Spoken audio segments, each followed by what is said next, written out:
Hola amigos de YouTube, buenas noches, hoy les traigo unas creepypastas, espero y les gusten. Antes de comenzar el vídeo quiero mandar algunos saludos a Sara Hinojosa Cruz, Yuna Chan, Alexis Reyes, Adalberto Moreno Heredia, Doctor Deat, Iris Santas Alas, Nayeli Rodríguez. Bueno, comencemos con las creepypastas. La primera creepypasta que les traigo se llama Lo que acecha en los campos. Encontré este cuento hace un par de días. Me resultó una redacción pobre y una historia atrapante, y fue por eso que luego de varias correcciones quedó mucho menos atroz de lo que había yo calculado. Es esta mi primera publicación y agradezco cualquier tipo de comentarios. Debo decir que la autoría de esta narración es para mí desconocida, pero a pesar de ello admiro al autor original, pues se ha destacado con la historia que presenta. Sin más preámbulos, deseo que lo disfruten, los dejo con la historia Lo que acecha en los campos. Fue solo hace algunas semanas que los bultos de paja empezaban a alejarse de la casa.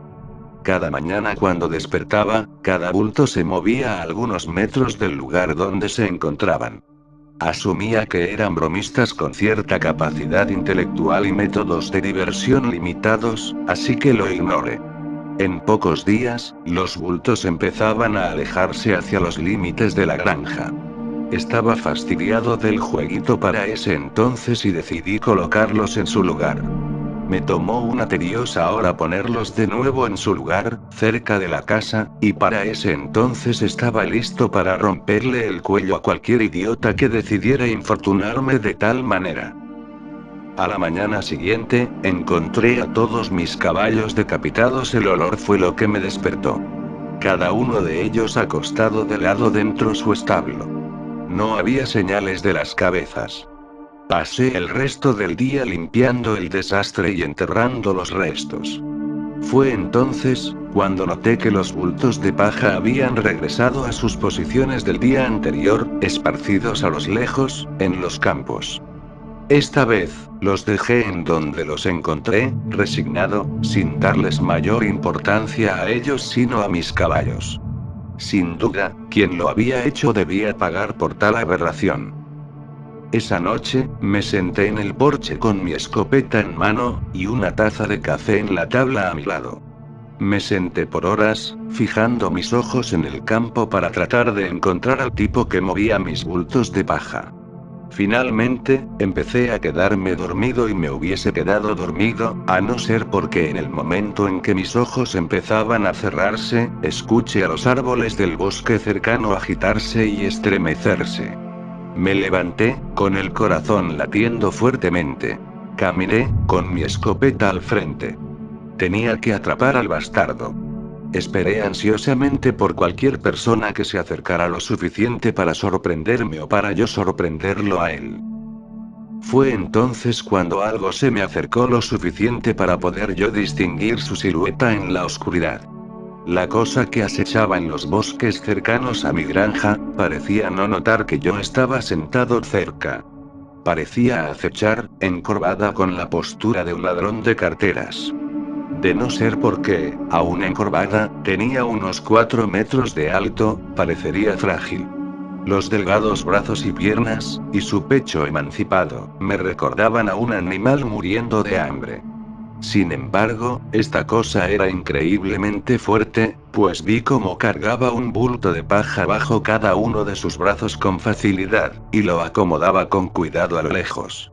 La observé trabajar, moviendo cada uno de los bultos con cuidado. De vez en cuando se desencordaba para buscar por más bultos en el campo, antes de ajustar el bulto en el que trabajaba. Antes de que decidiera retirarme, noté que miraba a mi casa. Sentí sus ojos barrerme en la oscuridad, pero no estoy seguro de que me haya visto. Entonces, esa cosa giró sigilosamente y regresó por donde vino, a la oscuridad de los bosques. Me tomó una hora antes de recuperar el valor para osar mover apenas un músculo nuevamente. Me metí a mi casa después de un tiempo, pero no dormí en esa noche. Fue solo hasta que el sol salió, que me atreví a poner un pie fuera de mi porche hacia los campos. Los bultos de paja estaban donde los había dejado, esa cosa. Sin embargo, noté que esta vez no los había movido tan lejos como las noches anteriores. Parecían marcar una especie de línea. Y mientras caminaba alrededor de la casa, vi que formaban un distintivo círculo alrededor de mi casa, conmigo en el centro. Me di cuenta que los bultos estaban formando una especie de frontera, como si esa cosa estuviera enviándome un mensaje. Pude dormir un poco esa noche, y solo porque estaba agotado. La siguiente mañana, no hubo movimiento de los bultos. No se movieron para nada por el resto de la semana, de hecho. Estaban finalmente donde esa cosa quería que estuvieran. Enfermé tratando de interpretarlos. ¿Por qué esa cosa habría invertido tanta energía moviendo bultos de paja, y amenazarme con tanta violencia en caso de que yo interfiriera? Asesinar mis caballos fue solo eso, una amenaza. Una amenaza inteligente. Sabía que me asustaría, y sabía que entendería las implicaciones. El sonido de un automóvil trabajando cerca del camino a mi granja, un mañana, me dio un golpe de emoción. Planeaba abandonar la granja desde que vi a la cosa, pero no podía irme a pie sin arriesgar a que me hiciera lo que le hizo a mis caballos. Pero, si podía llegar al automóvil que se aproximaba, lo pararía sin importarme quién fuera, así tuviera que asaltarlos. No tuve la oportunidad. El carro avanzó lentamente por el camino. Le hice señales para que se apurara. Fue cuando pasó entre la siguiente creepypasta se llamaban colocados en cada lado del camino, que escuché un estruendo en los bosques. La cosa salió de repente de entre los árboles corriendo en sus 4 flácidos y terribles miembros hacia el automóvil. En solo instantes, se lanzó al auto como un felino depredador. En segundos, estaba pelando la carrocería de metal del auto, tratando de llegar al conductor. El hombre, quien haya sido, gritaba, mientras yo solo podía escuchar el crujido del metal y el romperse de los vidrios. Fue entonces que la cosa lo aplastó en su mano, cuando dejó de gritar el hombre. Lo aventó, y se desencorvó para mirarme nuevamente. A plena luz del sol, pude ver la falta de humanidad en ella. Estaba compuesta de algo asqueroso, terrible y vivo, lo cual estaba pegado formando una burla del semblante humano. La cosa se regresó a los bosques, y yo no logré moverme, había presenciado algo que no pensaba hasta hace poco poder repetir, no podía quitar mis ojos del lugar donde mis esperanzas sucumbieron. Mis ojos miraban a donde se encontraba el auto, con la máquina todavía trabajando, entre los 2 bultos de paja. De repente, entendí. El mensaje era claro. Soy el prisionero de esta cosa. Y no se me permiten visitas. Nada podrá cruzar las fronteras que me impuso. Estoy atrapado aquí, por lo que acecha en los campos. Y no me pide nada excepto, que no puedo marcharme de aquí. Es su capricho, yo soy lo que quiere. Aún así, no creo soportar ser el canario de esa cosa. He pensado mucho en los últimos días, desde que vi cómo aplastaba a ese hombre. Si cruzo la frontera de bultos de paja, probablemente me hará lo mismo. Aplastará mi cráneo antes de que pueda poner mis manos para protegerme. Después encontrará una nueva mascota que pueda quedarse quieta sabiendo que esa cosa está esperando afuera, observándola con esos grandes y brillantes ojos, pero yo no puedo. He estado pensando en los últimos días y voy a intentar escapar. La siguiente creepypasta se llama La muñeca de porcelana. Bueno, antes de empezar quiero aclarar unas cosas, no hay muchos datos de este suceso. Pero por fortuna pude conseguir la historia verdadera, la cual relato todo lo que pasó ese día. Esta historia pasó en Estados Unidos, en el estado de Pensilvania, a mediados de 1999. La historia fue encontrada en un libro de piel, y cerca del libro se encontró una muñeca de porcelana muy fino. La historia empieza así. Hola, soy Ángela, tengo 17 años, vivo con mi familia en un pueblo muy cercano a unas grandes montañas. En mi familia somos 4. Mi papá, mi mamá, yo, y mi hermanita Sofía. Bueno, podríamos decir que somos 5 por mi hermanito que viene en camino. Mi hermana tiene 5 años, ella es muy contenta y muy juguetona, ella me cuida y yo la cuido a ella. Un día mientras cenábamos, recibimos una llamada de un abogado, nosotras nos extrañamos, porque mi papá no tenía solicitado ningún servicio de abogados. Mi papá se sorprendió al saber que el abogado le llamaba para comunicarle la muerte de mi abuelo, el abogado le dijo a mi padre que él recibiría una herencia de dinero que mi abuelo había dejado. Mi papá se presentó a la oficina del abogado, y le fue entregada la herencia de dinero. Después de una semana mi papá decidió que nos mudaríamos a una casa en las montañas, nosotras no estábamos muy de acuerdo con él, pero él nos explicó que con el dinero de la herencia compraría extensiones de terrenos, y materiales para poder cultivar, y así darnos la vida que merecemos. Al día siguiente, partimos para nuestro nuevo hogar. Y para nuestra sorpresa, la casa era muy grande, de color blanco y muy hermosa. Según la persona de bienes y raíces que nos la estaba vendiendo, la casa había pertenecido a una familia millonaria de Europa del Este. Todos estábamos muy contentos por nuestro nuevo hogar. Mientras mis padres desempacaban, yo subí a la planta de arriba para ver las habitaciones. Y cuando Sofía, mi hermanita, subió, sin mediar palabra, empezó a llorar como nunca antes lo había hecho. Yo le pregunté por qué lloraba. Ella me respondió: acabo de ver una sombra en aquel armario. Yo con mucho valor me acerqué al armario para averiguar qué había visto mi hermana. Cuando abrí el armario, para mi sorpresa encontré un cofre muy grande, forrado con piel de leopardo. Le pedí a mi papá que abriera el cofre y para nuestra sorpresa, encontramos una muñeca de porcelana fino, se veía muy frágil, pero me encantaba mucho, también mi hermana se encariñó mucho con ella. Mi mamá llegó a la habitación y decidió ponerla como adorno en la sala. Yo la quería en mi habitación, porque me parecía muy bonita. Siendo ya de tarde, mi mamá estaba poniendo unas cajas muy pesadas en su lugar, y empezó a sentir dolores en su vientre, ella tenía 8 meses de embarazo, por lo tanto no podía hacer mucho esfuerzo. Mi papá, al darse cuenta, salió de emergencia al hospital con mi mamá. Él me dijo que llegarían tarde, porque el hospital quedaba muy lejos del pueblo. Yo quedé a cargo de mi hermana Sofía. Y siendo las 9 de la noche, me aburrí de esperar a mis padres, y llevé a mi hermana a su habitación para acostarla en su cama. Yo regresé a la sala, para esperar a mis padres, y me llevé una gran sorpresa. La muñeca que mi mamá había puesto como adorno, no estaba. Yo me puse muy nerviosa, y de repente escuché un ruido como de un cristal quebrándose en la habitación de mi hermana. Yo salí corriendo para su cuarto, y encontré a Sofía llorando, con una herida en su brazo. Yo le pregunté qué le había pasado.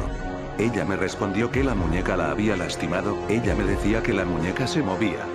Yo le dije que tal vez había tenido un mal sueño, ella tenía mucho miedo y yo estaba muy nerviosa, sentía una gran pesadez en mi cuerpo, y yo sentía que detrás de mí había alguien que respiraba muy profundo.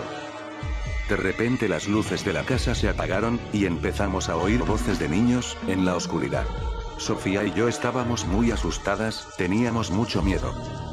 Al poco tiempo regresan las luces de la casa, y sin ninguna explicación la muñeca estaba a la par de nosotras, y claramente vimos como la muñeca empezó a moverse enfrente de nuestros ojos. Pero ahora ya no era una muñeca bonita, ahora era una muñeca fea, con ojos reales y con piel desgarrándose de su cuerpo, y con colmillos y en sus manos garras de animales. La muñeca se lanzó contra nosotras, aruñándome el rostro y desgarrándome la ropa. Yo la agarré del cabello y la aventé a la otra habitación. En ese momento salimos corriendo, para poder escapar de la casa, y nos llevamos una gran sorpresa. La casa que nosotras conocíamos, la casa hermosa en que vivíamos, estaba llena de estrellas satánicas, pintadas con sangre en el piso y en la pared, habían rostros de niños muertos. Nosotras querríamos salir fuera de la casa, pero la puerta no se abría, y escuchamos como la muñeca venía bajando las escaleras, con una voz siniestra. Nosotras empezamos a gritar y a pedir ayuda, lamentablemente nadie nos escuchaba. La muñeca decía que quería el cuerpo de mi hermana, yo le gritaba que se alejara de nosotras, que se fuera. En ese momento vi una ventana abierta y corrí con mi hermanita en brazos para poder salir. Afortunadamente pudimos salir. Y corrí hacia la carretera principal pidiendo ayuda, y de lejos vi cómo la casa ardía de llamas y cómo se derrumbaba. Un automóvil se venía acercando, y yo les pedía ayuda, eran mis padres que regresaban del hospital. Mi padre se bajó del automóvil muy asustado, me preguntó qué me había pasado, y por qué estaba a estas horas fuera de la casa. Yo les expliqué todo lo que había pasado, sin creer ninguna de mis palabras. Mi mamá me regañó porque Sofía estaba fuera de la cama a estas horas. Yo les enseñé las heridas que tenía en mi rostro, y mi ropa desgarrada. Pero misteriosamente ya no tenía esos rasguños en mi rostro, y mi ropa estaba normalmente. Regresamos a la casa, y estaba como si no hubiera pasado nada. Yo le decía a mi papá que no quería entrar a la casa, que tenía mucho miedo, mi papá me obligó a entrar. Yo le decía que la muñeca tenía vida, que quería matar a mi hermana, y cuando entramos, la muñeca estaba en el lugar donde mi mamá la había dejado esta tarde. Mi mamá, para que ya no tuviera más miedo, aventó la muñeca en la basura, y nos mandó a todos a dormir a nuestras habitaciones. Yo no podía dormir por el gran temor que tenía, ya faltando 15 a las 12, se empezó a sentir muy extraño el ambiente de la casa, hacía mucho frío, parecía como si estuviéramos en invierno, se oían muchos ruidos en los pasillos principales. De repente se empezaron a escuchar voces de niños jugando, yo empecé a tener mucho más miedo. Cuando de repente en medio de la oscuridad se empezaron a ver rostros de gente muerta, con los ojos de por fuera, y con la estrella satánica en sus frentes. Esta es la parte que más me aterró de aquella noche. Yo estaba envuelta con mis sábanas y muerta del miedo, cuando de repente escuché el grito de mi madre, venía de su habitación, yo corrí para ver qué le pasaba, y encontré, bueno, es muy desagradable lo que vi. Era mi madre, tirada en su cama con el estómago abierto. Y claramente vi con mis propios ojos como el fruto de su vientre, el bebé, estaba tirado en el suelo, siendo devorado por gusanos. Yo en ese momento quedé en shock, y empecé a vomitar, me había impactado lo que había visto. Enseguida bajé las escaleras para llamar a la policía. Yo llamé, y pedí auxilio, pero, desafortunadamente nadie contestó. Fue cuando escuché otro grito, que provenía de la cocina, enseguida fui a ver. Y era mi padre, que estaba tirado en el suelo con mucha sangre en su camisa, y claramente vi como él no tenía los ojos. Yo grité con todas mis fuerzas, y vi como de los orificios de los ojos, le salían arañas y otros insectos que se empezaron a comer el rostro de mi padre. Y detrás de mí, estaba la muñeca, con los ojos de mi padre, puestos en su rostro, y dibujando la estrella satánica en la pared. La muñeca me dijo: ahora tengo ojos de verdad. Y se lanzó contra mí, pero pude esquivarla, y la dejé encerrada en la cocina. Yo no sabía qué hacer en ese momento, solo pensaba en correr. Y decidí marcharme de la casa con mi hermanita, e ir a buscar ayuda. Yo subí por las escaleras para llegar a la habitación de Sofía, y cuando entré, me llevé una gran impresión, la muñeca tenía amarrada a Sofía, y estaba haciendo un rito demoníaco, para poder entrar al cuerpo de mi hermana. Yo le dije que se detuviera, que no hiciera nada, que no se atreviera a hacerle algo malo, la muñeca se empezó a reír con una risa horrible.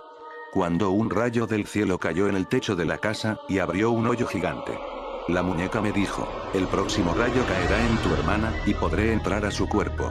Cuando un rayo venía cayendo del cielo, directamente a impactar a Sofía, yo tomé la decisión de aventarme encima de mi hermana y recibir el impacto del rayo. Al poco tiempo, yo desperté y abrí mis ojos, y lo primero que vi fue a mi hermanita. Me alegré mucho. Porque se encontraba bien, yo le empecé a hablar, pero lo extraño es que no me escuchaba y no podía moverme. Y vi como Sofía iba de la mano con otra persona. Cuando fijé bien la vista, pude percatarme que era mi cuerpo. Ella me miró y me dijo: ahora yo cuidaré de tu hermana. Y tú sufrirás lo que yo sufrí, por toda la eternidad. Y se fueron. Yo gritaba diciendo: esa no soy yo. Esa no soy yo. Sofía, no te vayas. Yo escribí todo esto, para que alguien encuentre a mi hermanita, y algún día alguien pueda sacarme de este cuerpo de porcelana. Esta historia fue encontrada 3 años después de los sucesos que pasaron esa noche Ángela y su familia. Aún en estos tiempos, no se sabe dónde está Sofía, no hay ningún rastro de ella. Según el Departamento de Policía de Pensilvania. El oficial que encontró la historia, se percató que, la muñeca no paraba de derramar lágrimas de sus ojos de porcelana. Bueno, para terminar solo quiero dar algunos pequeños datos de esta espeluznante historia. La casa donde Ángela y su familia, se habían mudado ese día. Se encontró abandonada y quemada por dentro. 2. El trabajador de bienes y raíces, que les había mostrado la casa, se suicidó a los pocos meses, de lo acontecido aquel día. 3. Los cuerpos de los padres de Ángela, nunca fueron encontrados. Nadie sabe qué les pasó. 4. Según los investigadores, profesionales y no profesionales, afirman que la casa, en donde ocurrió todo, era un centro vudú, donde brujos y hechiceros se reunían para realizar sacrificios. La pasta que les traigo se llama Cierra la puerta. Trato de ser serio al escribir mis historias. Prefiero que nadie lea mis historias a menos que yo sepa que les haré pasar un buen rato de entretenimiento con ellas, pero creo que esta historia podría interesarte, o por lo menos, sé que te gustará. Aquí va. Ocurrió de nuevo en el pasillo, en el cuarto de baño. Tranquilamente, sin previo aviso, doblando la punta de la hoja para no perder el hilo de la trama, dejé el libro sobre la mesa y, metiendo los pies en las chinelas, me levanté sobresaltado. Supe que había ocurrido de nuevo, mi corazón me lo advirtió. No podría decir con exactitud cuántas veces se lo advertía a Isabel, pero al fin y al cabo no era su culpa, no podría serlo. Caminé lentamente mientras las chinelas producían el sonido de arrastre que hace uno al caminar despacio. La vela producía sus típicas sombras en la oscuridad. Llegué al pasillo y levanté la vela en alto. En efecto, Isabel lo había olvidado de nuevo. Me acerqué despacio, a cada paso el corazón me latía más deprisa. Sujeté el pomo de la puerta entreabierta, la abrí y eché una ojeada dentro. Al advertir todo en completa calma, cerré la puerta cuidadosamente. Volví casi corriendo en busca del libro y me encerré en la pieza junto a Isabel, quien a esa hora se encontraba entre las frazadas. «Volviste a hacerlo de nuevo», le dije. «Oh, perdóname. No me di cuenta». «Está bien. No es nada. Soy una descuidada. Fue en el baño, ¿verdad?» «Sí. Ya la cerré, trataré de no olvidarlo la próxima vez». «De acuerdo». Cada vez que ocurría para esa hora, no me daban muchas ganas de charlar en la cama. Le di un beso y, soplando la luz del candelabro, me acurruqué y me zambullí en mi mar de pensamientos, esperando no tener ningún mal sueño esa noche. Por las mañanas, después del desayuno, apenas después del alba, siempre me agradaba pasar un tiempo con Isabel ayudándola en algunas labores de la casa antes de partir al campo. Hablábamos de casi todas las labores de casa, la economía familiar, mi trabajo como jefe de estancia. Pero lo que más nos gustaba era el arte, sobre todo la música y la pintura. Es verdad que no teníamos mucho dinero, pero hace un par de años, cuando tuvimos buena cosecha, pudimos propiciarnos de algunas piezas de pinturas y mandarnos a hacer retratos propios. Pero lo que más nos emocionaba, era poder tocar sonatas de Mozart en el nuevo piano que teníamos en la sala común. Isabel sí que sabía sacarle provecho al nuevo instrumento. Ella había estudiado música con un profesor particular cuando joven, y de vez en cuando me enseñaba alguna que otra bonita melodía. Yo me deleitaba escuchándola tocar todo el día del sábado. Pero en fin, esto no es más que un simple intervalo, algo simple que hacen todos los escritores y narradores de historias, una forma de conocimiento de los personajes, de su papel o no papel en la trama. De esto ya no hace falta hablar más, ¿verdad? Espero que no, no quisiera comprometer al lector a tener que atar cabos innecesariamente. Era algo que molestaba a muchos cuando debíamos asistir a alguna fiesta familiar o a algún evento social. Era ridículo estar parado o sentado cerca de las puertas, cerrándolas porque algún tonto descuidado había olvidado hacerlo. O incluso, estando con ellos en casi un completo silencio y de repente tener la necesidad de levantarme con rapidez para cerrarla, teniendo que soportar las miradas extrañadas de los demás. A veces hacían bromas, a veces preguntaban con sinceridad, pero ya estaban tan acostumbrados que no le prestaban mayor atención, ya aburridos del tema, y yo me iba liberando de sus miradas, de esas miradas que no comprendían. Muchas veces traté de explicar mi malestar, mi ansiedad, mi terror a ver una puerta apenas abierta. Pero nadie podía siquiera comprenderlo, les parecía completamente ridículo. Isabel estaba preocupada por mí, por mi bienestar, y si hubiese podido, me hubiese traído alguno doctor particular a casa. Pero no teníamos dinero y yo no quería saber más nada del tema, simplemente no quería saber de psicólogos ni el porqué de mi mal, al fin y al cabo podría vivir con ello. Vivir en el campo no fue coincidencia. Es fácil entender que en la ciudad, con tanto bullicio, era imposible poder tener una vida tranquila. Tal vez pude haber sido comerciante, tal vez pude haber tenido un estatus más alto en cuanto a dinero se refiere, pero esas son historias imposibles. La sola idea de no escuchar que la puerta se cerró totalmente, me pone los nervios de punta.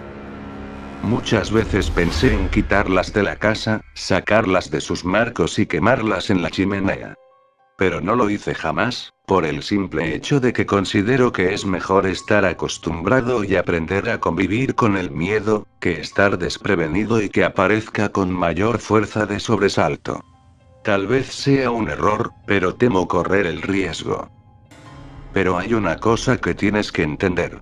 No me molestaban las puertas, no me molestaba que las abrieran, me molestaba que quedaran abiertas, que dejaran entrever un cuarto silencioso, oscuro, unas tinieblas que incitaban a la inquietud, al malestar. No podría recordarlo, pero estoy seguro de que esto me sucedía desde mis tiernos años de infancia. Hasta donde puedo recordar, me sucedía desde aquellos años que vivía con mi estricta tía Matilde. Recuerdo cómo me llamaba la atención por esto, siempre decía: ¿podrías dejar esas puertas en paz? Estoy cansada de escuchar esos golpes a cada rato. Yo no tenía mucho apego a mi tía, pero esos retos evitaron que olvidara hasta dónde se extendía mi problema. Tal vez lo tengo desde nacimiento. Por supuesto, en aquellos años era algo incomprensible para mí. Pero poco a poco me di cuenta de que no era algo normal, de que tenía un problema grave. Cuando mi tía murió ya vieja, y yo ya estando casado, se desvaneció el único contacto familiar conocido que tenía.